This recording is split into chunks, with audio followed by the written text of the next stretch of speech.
Et si le monde naturel nous racontait constamment son histoire? Une histoire qui ne serait pas écrite avec des mots, non, mais dans une langue qu'on commence à peine à comprendre. Une langue qui serait portée par le vent. Bon, on va se poser la question. Il faut imaginer un instant que le vent, ce n'est pas juste un bruit de fond, vous savez, un simple phénomène météo. Non, imaginons plutôt qu'il s'agit d'un langage qui transporte des informations. L'idée qui est vraiment fascinante, c'est de voir le vent comme une sorte de bibliothèque en mouvement. Chaque rafale, chaque murmure pourrait en fait contenir des données sur son voyage. La poussière d'un champ lointain, le pollen d'une forêt, les vibrations subtiles de la Terre.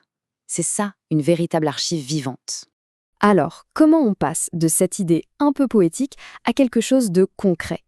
En fait, la nature parle tout le temps, mais beaucoup de ces mots sont soit trop rapides, soit tout lents, soit à des fréquences qui sont tout simplement inaccessibles pour l'oreille humaine. Le vrai défi, c'est de trouver un moyen de percevoir ce qui nous a toujours échappé. La toute première étape pour décoder tout ça, c'est d'isoler. Il faut voir le son brut du vent comme une corde très épaisse, tissée avec des milliers de fils. L'idée, ici, c'est de séparer délicatement chaque fil, chaque fréquence, pour voir ce qu'il a à nous raconter individuellement. Ensuite, une fois qu'on a isolé ces fils, il faut jouer avec le temps. Beaucoup de choses dans la nature se passent à des vitesses qu'on ne peut pas percevoir. En ralentissant énormément un enregistrement, eh bien des motifs, des rythmes cachés se mettent à apparaître. C'est un peu comme regarder un film au super ralenti pour en voir absolument tous les détails. Bon, on a nos fils de données, ils sont isolés, ralentis. Maintenant, il faut les rendre audibles. C'est l'étape de la traduction. On va convertir ces vibrations, ces schémas invisibles, en des sons que notre cerveau peut enfin interpréter. L'information brute devient alors une mélodie, une texture sonore, une histoire à écouter. Et au bout du compte, le résultat de tout ça, c'est une toute nouvelle façon d'écouter. Il ne s'agit plus seulement de capter un son, mais de comprendre l'information qu'il y a dedans. C'est une écoute qui devient active, une écoute qui décode.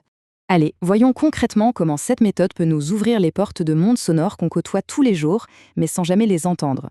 Parce que le vent n'est que le messager, les histoires, elles, viennent d'absolument partout. On va commencer par ce qui se trouve juste là, sous nos pieds. On a tendance à penser que le sol, c'est silencieux. En réalité, c'est tout le contraire. Il vit, il bouge, il respire. Simplement, ces communications sont beaucoup trop graves pour nous. En permanence, la Terre gronde à des fréquences très très basses, ce qu'on appelle des infrasons. Le mouvement des roches, le sol qui se tasse, les racines qui poussent, tout ça, ça génère des vibrations qu'on ne peut percevoir qu'une fois qu'elles sont traduites dans notre spectre audible. Maintenant, levons les yeux. Après les profondeurs de la Terre, on va explorer les hauteurs du ciel nocturne.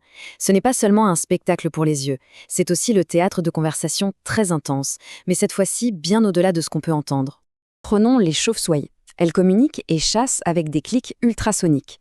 En abaissant ces fréquences pour les ramener dans notre champ auditif, on découvre un paysage sonore incroyablement complexe, très animé. C'est une véritable symphonie d'échos qui se joue juste au-dessus de nos têtes. Et là, on arrive à l'exemple peut-être le plus surprenant. Donner une voix à quelque chose qui, par définition, est silencieux. La vie d'une plante, c'est un mouvement constant, mais d'une lenteur et d'une subtilité qui nous sont complètement imperceptibles. Le mouvement des cellules, les pétales qui s'ouvrent, toutes ces micro-vibrations, une fois qu'on les traduit en son, peuvent transformer l'éclosion silencieuse d'une fleur en un véritable événement sonore. C'est comme si la nature nous écrivait des poèmes, mais en chuchotant. D'ailleurs, cette méthode, elle a un nom scientifique, ça s'appelle la sonification. Et ce n'est pas juste de l'art, c'est une vraie discipline qui consiste à utiliser le son pour représenter des données, pour les rendre compréhensibles et perceptibles par nos sens. Ce qu'il faut bien comprendre, c'est que ce processus est un mélange fascinant de rigueur scientifique et d'interprétation artistique. Traduire le vent, ce n'est pas une science exacte, c'est en quelque sorte un acte de composition. Le processus est assez méthodique. Tout commence par un enregistrement sur le terrain. Ensuite, on nettoie le signal. On enlève tous les bruits parasites.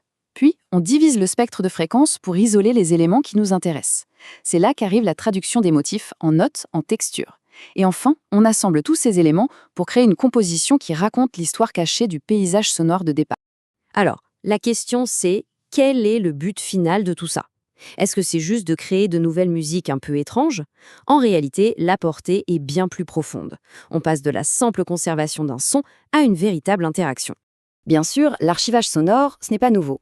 Il y a plein d'initiatives fantastiques qui enregistrent et qui préservent l'identité sonore de lieux menacés, pour que les générations futures sachent à quoi ressemblait le son d'un glacier ou d'une forêt ancienne, par exemple.